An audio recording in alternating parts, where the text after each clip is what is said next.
this being Startup Café and a lot of founders here, I'm curious, what lessons as the founder can you share with everyone?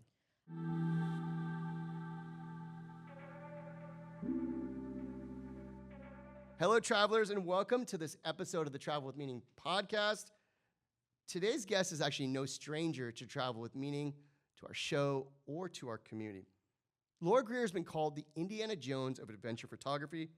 Laura's one of my favorite people, honestly. I met her actually at a Travel with Meaning event over 5 years ago. She's an amazing person with unreal stories, from discovering her family's CIA secrets, to driving cross country to LA and sleeping in her car, to going on the Wheel of Fortune to get money to get her first camera ever. 20 plus years later, as a photojournalist, she's worked for Huffington Post, Nat Geo, just to name a few. In 2019, she launched Andeana Hats, the ethical, responsible hat company created to help empower women of Peru. We have so much more we can talk about, but let's bring up Laura Grier. Big fan club, too. Hello. Let's do a hug. What's up? All right, I will say this before we kind of dive in. I'm going to encourage everyone to go back and listen to one of our first podcast episodes, which was, I think, episode 7, to get Laura's backstory. And I'll say that. I mean, we talked about uncovering her parents are both undercover for CIA, which is crazy. Also, her first week here, being on Wheel of Fortune, also being booked on Love Island. Oh my God, you're bringing my reality show past. Because I want people to know, because I love your story. And I'm not going to say this, but I will. Also, season 1 of American Idol. Yeah. Right? Just want to give you context, because anyone who knows Laura, we like to say Laura is just a badass and then some. I don't know how you do it all. And then we start talking about her photography and all this crazy stuff. You really just brought up all my reality stuff. But thank you, Mike. Yes. I have clips too. I mean, starting my 20s here in Los Angeles was really exciting, for sure. For sure. Well, let's do this. We just talked about Japan with Jeffrey, and I know you just had a very unique trip to Japan. So I'd love for you to kind of unpack why you went and some of the experiences you did, just to kind of, I guess, really piggyback off what Jeffrey was talking about. Oh my gosh, well, yes. Jeffrey, Japan's one of my favorite places. My recent trip in April to Japan was to photograph Cyndi Lauper's final international concert. And we were in Osaka, and then we took a train to Kyoto and did all kinds of fun photo shoots. But I have to say, as a scuba diver, I love Japan. We went down to Yonaguni Island in the south, where all the hammerhead sharks are, and there's this sunken pyramid that nobody knows if it's naturally formed or, from 10,000 years ago. And when I heard that there was an unknown pyramid off the coast of Japan that you could scuba dive, I was like, I'm there. So that's why we went to go down there and do that. I didn't realize there was a pyramid down there. I knew there was the hammerhead sharks. Oh, yeah, no, there's a pyramid there that's sunken that you can swim into and explore. That's crazy. Mm-hmm. So one thing you'll get with Laura, and again, I'm going to encourage you again, go back, give her a follow on Instagram. Because the thing you get with Laura is you don't just get a traveler, you get incredible pictures. And also, if you befriend her, which her good friend Cameron tends to travel a lot with her, you get incredible images like this, right? You're not just getting family photos from Japan. You're getting amazing pictures. No, it's true. I mean, we love it. I call them goddess shoots, but we can photograph men too, but they tend to be a lot of female-focused photo shoots, and usually it's on theme to wherever we are. And I find that you learn a lot about people when you photograph them in goddess attire, and a lot of times we'll buy fabric from local communities and places and wrap ourselves in it and just do photo shoots that kind of lend to the area that we're in. So, well, that's going to go perfectly with our next slides. I will say, though, I've known you 5+ years. I've been begging for shoots and trips for guys for years, but we'll come back to that. Okay. We'll come back to that. All right. I think you just hit on something that's really key for Laura Grier. Again, you're not just going to go do a trip. You did Mount Kilimanjaro in 2022. Yes. Was it 2022? Yeah. With a group of women. But in true Laura Grier fashion and style, we don't just do a trip or a trek. It was a whole photo shoot that went with it. Yeah, well, give us backstory and tell us where all this is. So Kilimanjaro in the local folklore is actually a goddess, and the mountain herself is a goddess. And if you summit Kilimanjaro, you unleash your goddess in their local folklore. So I loved that idea. And I also loved that there are 7 or 8 different microclimates on Kilimanjaro. So my idea was every day we were going to do a fashion shoot at each microclimate, the rainforest, the lava fields, the Arctic zone, the meadows, the forests. And so each woman was a goddess for the day. So every day we had decided which woman on each trip that would be her day. And it didn't matter how sick or tired you were, how covered in rain and mud, unshowered, whatever. Whenever that woman of that day says, I'm inspired right here, right now, I want to do a photo shoot, it was like a pit crew. We set our clocks for 30 minutes. Everyone had a job. Like, you help her get dressed, you put jewelry on her, we're do lighting, we're do behind the scenes. And we did a 30-minute fashion shoot of their choice. They could be without clothing, they could be with fabric that we bought, they could have brought their own outfit. And so these are some of the shots that we got while we were on the mountain. And I have to say, this was about 8 hours before we summited. That's the top of Kilimanjaro. So it was an 8-day hike, really strenuous. You get up to, 19,341 feet. And it was awesome because everyone felt really, it broke up the hiking, but B, all the other male hikers that were like struggling and suffering, and they would come around the corner, we're all like sitting there, I'm like holding a hiking pole with light at the end of it, we're all like doing a fashion shoot, and we definitely had the most fun on the mountain. But I loved the images that came out of it because we were celebrating unleashing all of our inner goddess. And a lot of the women that went on the trip were going through, beating cancer, a divorce, or like a hardship, and they all chose to kind of do this trek to overcome something. So it was actually, therapy. It was like fashion therapy. And every night we had discussions around dinner in our tents and like talking about how we felt and everything. And it was just a really magical trip. Also, the porters you had, there was a unique kind of aspect to that. Yeah, so I hiked with all female porters. That was another thing too, is that like the women don't usually have that job, and a lot of the women wanted to have that job. So we were sort of breaking barriers by having all female porters. And we had 50 porters supporting our group, carrying all of our stuff up the mountain, all the water we needed, all of our food, it was amazing. We had an army with us. Has anyone ever climbed Kilimanjaro here? Cool. Yeah. So you can imagine, it was So probably did you do shoots like this when you were climbing Kilimanjaro? Yeah, you did shoot. Yeah, right.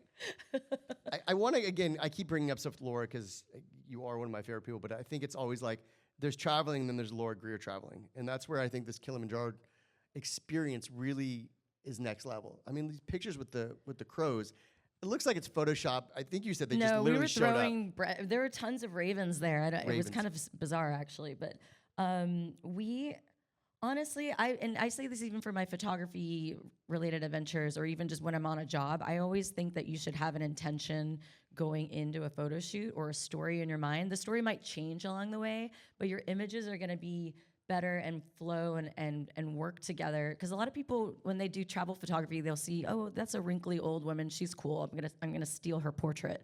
And they just take these like disparate pictures on their travels of like, oh, I love this food, or that tree is really cool, and there's no story linking it together. So I always like to have a theme or a story that links my images together when I'm traveling. That's amazing. Yeah. I think it probably goes a lot back with even your, not just roots growing up, but your mindset here. We talked a lot about just getting through things and keep pushing forward, and 20 plus years, you're still doing this. Yeah. All right, so we're gonna go to this. We're gonna go the hike that started this mission. And kind of talked about mindset and everything. Things just kind of flow, and I feel like there's a really good flow with you sometimes. So we've talked about you're a photographer, 20 plus years, Nat Geo. Your first time going to Peru kind of was a wonderful, happy accident on some level. So I want you to unpack this, and then we're going to really get into you as a founder, you as this business, and then why Peru is so magical. Yeah, Peru is so magical. I play in a co-ed soccer league here on the west side and have for about 20 plus years. And when I was younger, like 18, 19, my first photo job was working at the CIA. My second job was working at Nat Geo at headquarters. Sorry, I have to interrupt you because this is my favorite thing I have to say. If it didn't work out for you in LA, what was your fallback plan? My fallback plan was to be a spy and work back at the CIA. They offered me a job out of college, and I opted to live out of my car and move to LA first to try it out first before I did that. My parents were like, "What are you thinking?" Okay. I'm But sorry. I just Sorry. had never left, home, and I wanted to explore. But that job was really interesting, but it wasn't the way I wanted to travel, because I didn't want to be traveling under alias and not be able to talk about what I do. And I'm an oversharer anyway, so it was not the right fit for me. But for me, I had worked at headquarters in DC, and they had just launched their artisan catalog, and this was back in 99, 2000. And then I've been playing, cut to, I moved to LA, I've been playing co-ed soccer, and 15 years later, it's like the same people I've been playing soccer with every Monday night, and I was just next to them putting on shin guards, and we never talked about what we did for a living. And the guy was like, "Oh, I just saw that you're a travel photographer. I didn't know that. Our photographer got sick and we need someone to go to Peru." And he was the CEO. We exchanged numbers. I was like, "Yeah, emails. Totally, I can totally help you out." And when I exchanged emails, he was already in my email, not from soccer. He had been my point of contact 10, 15 years before, when I worked in headquarters at Nat Geo in DC. And he was the one who started the artisan catalog, and he was the CEO of the catalog. And meanwhile, I'd never met him. We've just been emailing back and forth when I was an intern. And then years later, he's on my soccer team and invited me to shoot for them in Peru, and then the rest was history. I kept on going to all the regions around the world and working with artisans, and that's how I got introduced to the artisans that make our hats. And you just never know what's going to happen, or like the connection was there all along, and you just hadn't put yourself out there. But you'd spent a lot of time like with the Quechua and everyone prior to, as you said, before even the idea of launching a hat. You'd been there probably half a dozen times. Yeah, and so with the artisan catalog, I have been shooting fashion shoots for them, but also they had me do interviewing the artisans on like how they give back or how it benefits their communities, and also I was training local photographers too, because I can't always fly down there and do stuff. But also they would have me do these like day in the life of with the artisans. So I did a lot of homestays with different artisans where I would be photographing the experience. And that was how I initially came in contact with the Quechua, who are the women that weave all the bands on our hats, and work with them with the alpaca wool hats. And so yeah, it first started with just photographing through Nat Geo, and I just noticed that it's hard. They have this beautiful work. It's so insane, like what they do. And a lot of these women have to hike 8 hours down to a marketplace to sell some belts. And it was, I'm just thinking about how talented they are, and how I was like, I need to bring this back to the US somehow, the hats that I saw. And so that slide that you showed before, the hike that started it all, this is the beginning of a 4-day hike to the Rainbow Mountains, where my job was actually to photograph the highest altitude lodge in the world. And we were hiking lodge to lodge, and not prepared for this trip at all. And this is the very first image I took of the very first 2 minutes of the hike, where the guide who's in front of me was like, yeah, so we're just gonna hike over that mountain range, and then the one after that, and then we'll stop for lunch, and then there's like maybe 4 more hours, and then we'll get to the first lodge. And I was like, what? And this was just like how I started, like, okay, I guess I'm hiking over those 2 snow-covered mountains. We each had an alpaca with us with our luggage on it, and that was how we hiked to the hotel.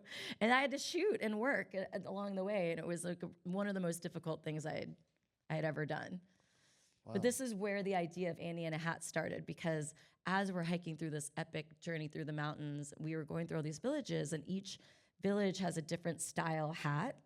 And you can see some of the hats here. This isn't chincheros, but some of these are, they have the bowler hat, or they'll have like these flipped upside down hats with tassels, and they're all so unique. So I was photographing all the different hats as we came across them.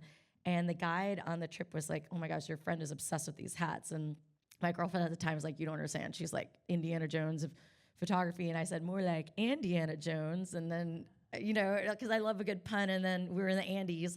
And then we both kind of stopped. We're like, that would be a cool name for a hat company. And then that was the idea on that hike. And then the rest of the hike, we kind of took our minds off of the lack of oxygen. We were coming up with a business plan and like figuring out how we could do this. And so that's when everything was born, right? So the 2019, you officially launched the company. We officially launched the company right before COVID. Right before COVID. Right before they shut the borders down. Right. Didn't you like just get back? You were in Peru? No, I was in Peru the day they shut down the borders, and I barely got out on the very last flight on standby to the United States before they shut down the borders. My flight had actually gotten canceled, and I somehow got on the last flight out. It was really, really stressful time. I was like, well, if I get stuck down here for 8 months, my Spanish will be really good, but I don't know. But that was how we got our first shipment out. We had about 8 boxes of hats that we had just had. It was our very first production. And I gave a box like Oprah to each person that was on the retreat with me. I'm like, you take a box, you take a box. I'm like, get this box out of the country because I knew they were about to shut the borders down.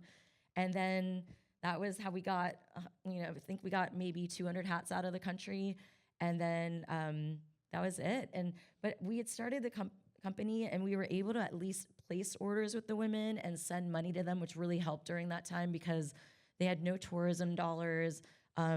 They were really cut off, especially the indigenous communities, from the rest of the world during COVID. And a lot of them were starving. And yes, they grow their own food and all of that, but they didn't have a lot of opportunities. So at least we felt like we were able, it was perfect timing to start the company where we could send money down and help them out during that time. Let's talk about that a little more, because this whole empowering of the women there, right? And I know you've shared in our conversation in the past that it's the men who go out and whether they hunt or they gather, they're the ones earning the keep. But what you've been able to do is kind of flip the table on that. And now the women are actually making a lot more money. Yeah, so when some of the communities that we work with, the men were guides at Machu Picchu, and they were maybe making, I don't know, $30, $40 a month or something. At the time, they weren't making a lot of money.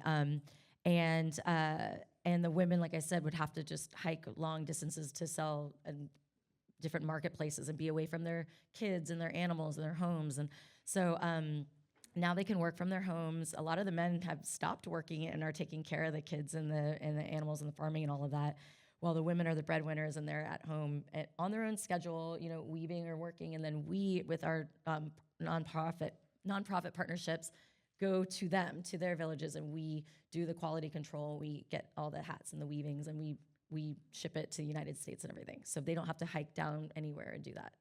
So you've gone from now being a renowned photojournalist to now founder of a company.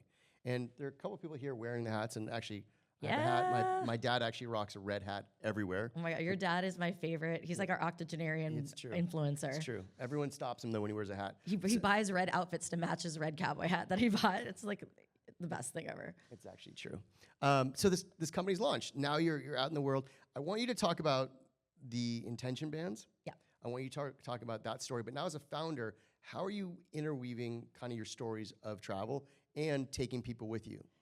Yeah, so and it's funny because I've got Abby in the crowd here too. She has a brand, an amazing alpaca cape brand, and also sells jewelry from different Huni tribes in the Amazon as well. And so we collaborate a lot, but we're also collaborating on our trips, which I'll talk about in a second. But we wanted to we're like, why is this hat brand? Like, why are people going to buy these hats? Like, what makes them special?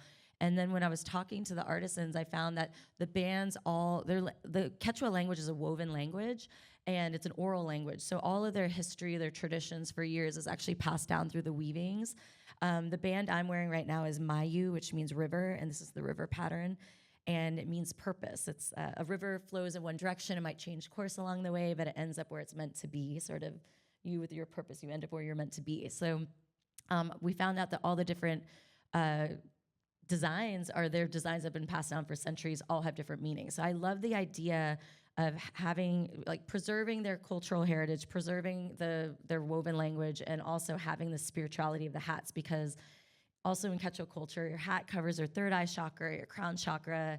It guards your energy, but it also emphasizes and sort of sends out your intention to source, what you wear on your hat. So the way you decorate your hat says a lot about you energetically. And so I love that idea, we could call these intention bands, and people can be really conscious about what they wear and decide what intention, because you can take the band off and put whatever one you want on, and you can decide for the day what your intention is going to be. And, and I just thought that was such a beautiful thing. And that's sort of what's unique and recognizable about our hats. And then on top of that, we thought, well, we're already coming down to Peru. What if we, and since obviously my love of travel and photography is my first love, why don't we incorporate all of this? So we have philanthropic adventure trips down to Peru, where we bring a group, everyone gets a hat that goes on the trip. You get to meet the artisans, you get to learn about their culture, spend a week down in the Sacred Valley, and really understand the level of commitment and work that goes in. I mean, it takes 3 weeks for one hat to be made, and from the brushing of the alpaca and the spinning the wool and the picking the leaves and the flowers to naturally dye them to all the weaving is everything. It's insane to see the amount of work that goes into it. And we just wanted people to understand super slow fashion and why it's really important right now as a shopper to be a conscious shopper and to not be just buying everything for $30 on Amazon and destroying the planet in the process. So yeah. Well, I appreciate that. And the thing you brought up is like the actual time, right? The care, the intention that goes into building this. And we're just seeing this side of it, right? You're selling the hats, you're in the States, but there was a lot of work even getting a chance for you to connect with the artisans or be there and do some of the stuff yourself. Well, yeah, I mean, and we've also built relationships for years with them. I mean, I can't just roll up into a community and like ask a bunch of women to make hats for me. And same thing with the tourism stuff. I mean, if I hadn't had the Nat Geo connection where I'd met a lot of these artisans and had that relationship before, I couldn't have started this company. And same thing with the trips, because we have this access, we can put together really amazing curated experiences that the average traveler can't do. Like you can't just walk into these villages and learn how to weave and have them make lunch for you and stay with them or what, they don't normally do that. So I don't know, we just wanted to be able to bridge the gap between sort of the modern and the indigenous world, because I think right now we sort of need each other. We need to go back to our roots and learn how to take care of the earth, and they need to be able to connect to the global marketplace and digitalize their designs and their work. And I think we help each other. Who's been to Peru? Who wants to go to Peru? Oh my gosh. Who wants to go to Peru with Laura? Yeah, you guys are all welcome. We're definitely going to be doing a trip in November. We haven't fully launched it yet, but we will be doing our next trip in November. Really? Do you know when? November. I'm not trying to put you on the spot on the podcast here, but if we did. Between like the 13th, before Thanksgiving. Okay. Yeah, not like on Thanksgiving. Does that work for everyone? Let's all go. I'm in. I want to go on this trip. I mean, you need to. We've been talking about it forever. It's my special place. I want to kind of keep coming back a little bit to this conversation of the nonprofit, of empowering women, and your connection to Peru, because you've been there multiple times before even this idea came to be. Yes. And it is still, as much it's a business now. How does that kind of interflow for you between a business but also that mission? I think that people think that just because you have a for-profit that you can't do good or give back, or it's like bad for business or something to be set up almost like a 501c3. We do have a 501c3 called My Mission, it was easier to set that up to help with a lot of other projects that we wanted to fund, because we've just been self-funding projects through the profits of Andeana Hats. And so finally we're like, we might as well start a nonprofit to do that. But I think that everyone can do good through what they're already doing. And I think I realized that in my 40s, when I turned 40, I decided the word for my 40s was intention. And I realized I'm already traveling, I'm already doing all these things, but I could do it in a way where it's giving back and still having fun doing it, even with the trips. It's sort of like forced philanthropy with the trips, because everyone was going on these trips with me, but why not build it in where you're giving back to the local community or doing, a really fun adventure, and you just build an extra $500 a person in, and it goes a long way in some of these communities. And it's hard to walk up to a person and be like, hey, do you want to donate $500 to my 501c3? They're like, no, I don't actually. But if you create a really awesome experience for them, they have no problem having that built in. So I think it's more about making it really fun and knowing that even with just buying your fashion, you're doing good and you're supporting like an entire family. So I wanted to go back and just put some of these images on the screen from your trips, your group trips, and talk about, you had that aha moment there. And a lot of the founders in the room talk about being on trips and kind of having that inspiration, or the companies we talked about, the Starbucks, the Lyft. Anyone from the trips that you've taken them on, has things kind of sparked inside them to either start something new or do something or anything kind of life transformational? Yeah, actually, Janessa, who you know, on our Kilimanjaro trip, she decided she'd saved all this money to buy a house and it wasn't working out for her. And she's like, I don't want to know what to do. I want to make this. So she decided to buy a Pure Barre franchise. And now she's a small business owner and as well. And it was like you don't always have to have the traditional, like, okay, I buy a house, whatever. You can buy a business. And so she was kind of inspired to start a small business herself. And, now she's doing pop-ups and things, and she was asking advice. But I think sometimes it was just a passion of hers. She always loved working out, and she had a ballet background. And so now she has this awesome business where she's also helping a lot of women reach like their fitness goals or feel better about themselves. So it was, she was inspired to do that on one of our trips. I just want to bring that up because I think transformational travel is a big buzzword, which, again, I think a lot of us can connect and relate to, but also regenerative travel, which we talked about. And so I wanted you to share a little bit about what that is from the frame of what you do. Yeah, so it's really funny. So most of you guys have heard the word sustainable. It's been like beaten over our heads for years now. And it's funny because like the travel show that we always go to in New York in January, they always have like what's trending in travel. And it was like sustainable travel, and it was travel like, you know, and they had all these like buzzwords, experiential travel. And then this year it's regenerative. And why it's regenerative is we've kind of effed up the world so much right now that sustainable just doesn't cut it anymore. Like we can't actually we're not gonna push the needle unless we actually leave a place better than we found it. And so regenerative travel, regeneration is about leaving a place better than you found it. And that's whether it's through agriculture or fashion or travel or whatever the vertical is. So in travel, it's about, like, are you gonna plant trees where you were? Or are you gonna help local communities? Are you gonna do things where when you leave that place, you're not just extracting from it. You're not just going in there to a market and buying some stuff from some tourist souvenirs and like leaving. What are you doing that can actively help? And that's been sort of the really important topic now, because we're at a kind of a point of no return where we all need to do our part to like really, really make things better than we found them. So I think that's been the buzzword, and that's what we wanted to do with our trips as well. I want to just kind of talk about Andeana for a moment. Again, I see you at pop-ups everywhere, whether it's a Venice Fest or this or that. You're everywhere. You hustle nonstop. Besides buying hats in the room, what do you want people to know? How can they help you?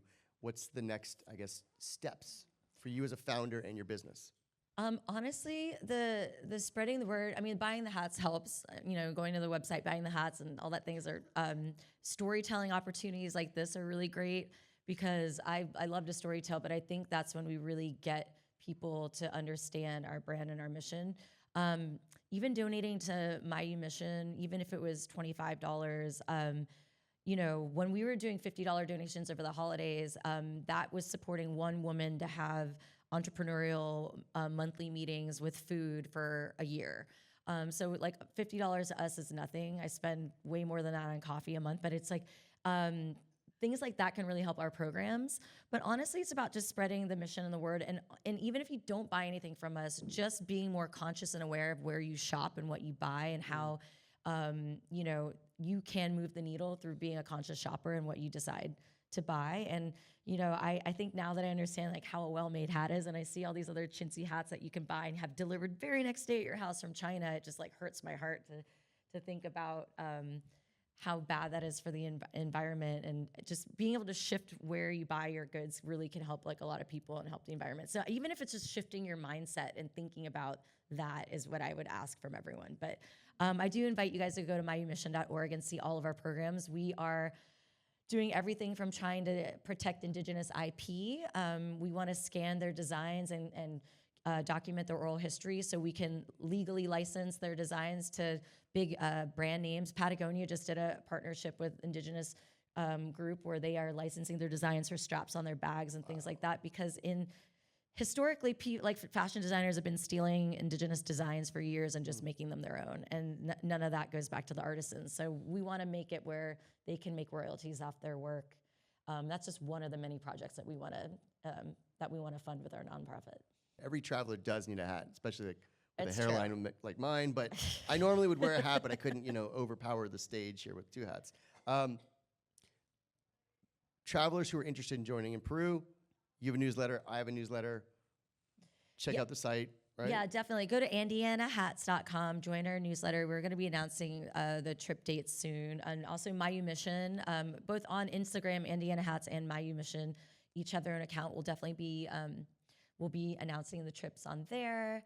There's also other opportunities too. Like if you were just going to Peru on your own already and wanted to be set up to go visit our artisans or anything like that, we can help you with that too. Cool.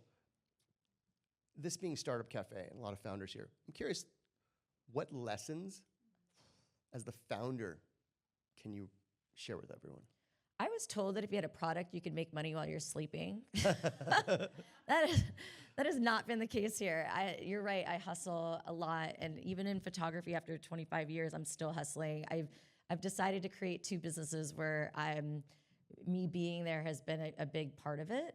And obviously storytelling is a big part of it, but I am learning my lesson about having to delegate and like have help and accept help. I do everything myself all the time. So aligning myself with other people that help and has been a big deal for me. But I think a lot of these things, it's just, I wanted people to understand why the hats are different. And so a lot of times that involves me being there and storytelling like this.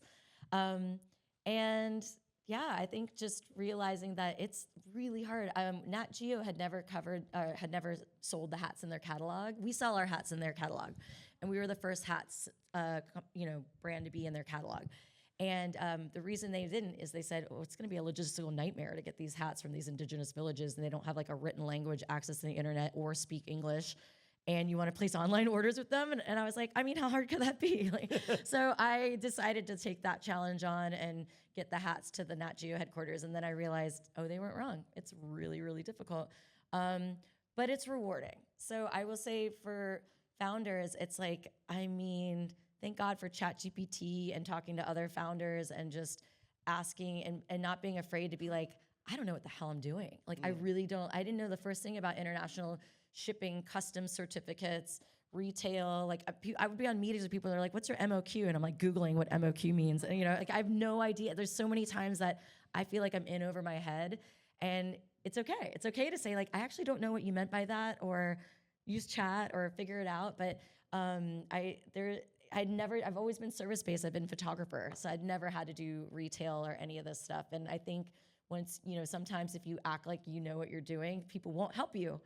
So if you need help, you should maybe just say like, it's okay. Like I actually need help right now. I'm drowning a little bit. And I think that would be my biggest lesson to any business owner, because we're all proud and embarrassed to be like, I don't know what I'm doing here. So, and I've had many of those moments. I have them on a weekly basis. Well said. Now you're constantly on the move. So, what does travel actually mean to you? Oh my gosh. Travel for me is a big reset on my life. Especially with being like, we're in this like negative news spin right now where I'm just getting fed all this horrible stuff, and you leave the US and you go somewhere and you realize that the rest of the world isn't in this bubble necessarily that we're in.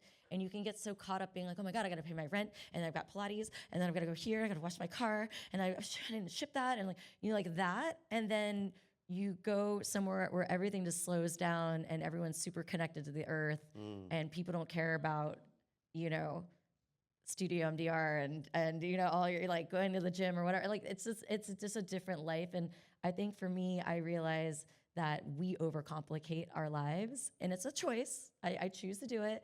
But I also need that constant reminder that that's not what it's all about all the time, and to disconnect and to reset and ground myself. And I think travel does that for me. It almost like my comfort zone is being out of my comfort zone, if that makes sense. I feel like I get peace when I'm out in the world, even if it's a place I've never been with strangers in a different language. Like it's just, it's refreshing for me to get a different perspective. And I think I honestly learn more and I'm more tolerant about the world and about people around me through my experiences than I ever learned in school. I had an experience in Egypt where I got separated from my sisters and never saw them again for like 3 months. They just like went on a different trip, and I was upset. And this local family with these kids like found me and my girlfriend. They like took us in for 3 days and cooked us this huge feast, and like until we got settled and reconnected with like our other friends and stuff. And I remember thinking, I couldn't imagine in the U.S. that would happen if there were like 3 Muslim teenagers that just showed up and like were lost, and like, you just take them in and cook them food for like a week. And there's just like it was like this hospitality that I experienced in that moment was like eye-opening, and it changed my entire perspective on like the Middle East and a lot of the families and the culture there. And it's something I learned through travel. And there's just many millions of instances like that. But I think I learn about other people's perspectives and what's actually going on in the world. I feel like the real news is what you learn, like the news that's being broadcast in Europe and everywhere else is like the real news of what's happening in the world. I don't feel like it's very real here in the US. You were separated for 3 months?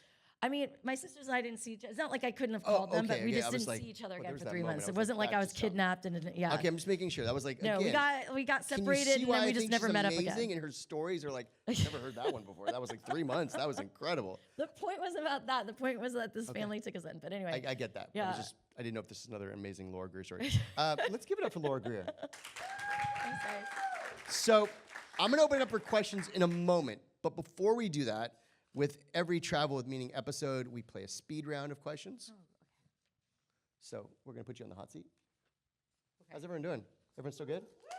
All right. Again, people still want to go to Peru? Woohoo! Yes, my favorite place on the planet. Sure. All right. So we're going to play a speed round. We're going to put 60 seconds on the clock. You ready? Yeah. And go. What is your current country count? 101. Place you still want to visit? Madagascar. Place you tell people to visit? Peru. Guidebook or phone app? Phone app. Window or aisle? Aisle. Mountains or beach? Mountains. Airbnb or hotel? It depends on for what reason, but Airbnb. Boat or train? Boat. Kindle, hard copy? Hard copy. Sunrise, sunset? Sunset. Do you collect anything from your travels? Pillowcases. And All right. ornaments, weird ornaments. The thing you need on a flight? Book and I don't know. Yeah, pillow, book. I don't know. Best travel lesson? Best travel lesson. Like use Google Translate for everything. I don't know. Is that my lesson? No, like Sure. this is my favorite app. Travel lesson. I don't know. Listen to stories. Favorite Learn a national story. park? What? Favorite national park? Yellowstone. Favorite airline? American. Favorite hotel? I mean, I like the luxury Amans. Favorite food? Indian food. Favorite place in the world? I mean, Peru, but the Amazon. The Amazon. Yeah. Let's give it up for Laura Grier. Yeah. And before we go to questions, I do have to point out, of course, we keep talking about all your adventure photography.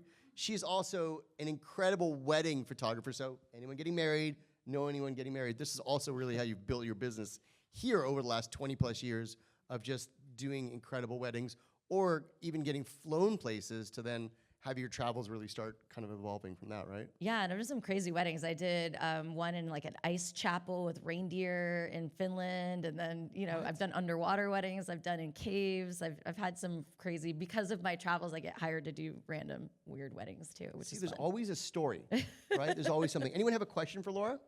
Two questions. One is, what is your most favorite first travel memory? And the second one is, where are you going next?